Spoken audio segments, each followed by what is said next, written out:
This is a Keri Locke Mystery Bundle, Books 4 and 5, written by Blake Pearce, narrated by Elaine Wise. A Trace of Crime, a Keri Locke Mystery, Book 4, written by Blake Pearce, narrated by Jess Collins. Prologue. Carolyn Rainey could sense something was wrong. It was hard to explain the feeling, but as she walked along the winding residential street to meet her 12-year-old daughter, the skin on the back of her neck tingled. On the surface, nothing was out of the ordinary. Carolyn always left the house around 2:30 to meet up with Jessica. It allowed her to clear her head for the second half of the day. Playa del Rey Middle School let out at 2:35, and Jessica biked home every day. By the time she'd got everything from her locker into her backpack, made it to the bike rack, said goodbye to her friends, and got on the road, it was usually around 2:45.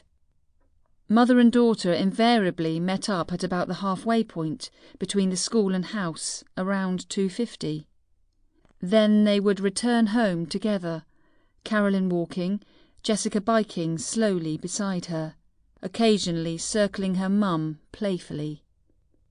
They would talk about the events of the day, who had a crush on whom, which teacher accidentally used a curse word, what song they were working on in choir.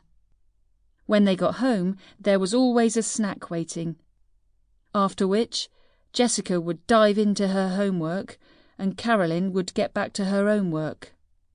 They had their routine, and it was always the same, give or take a few minutes.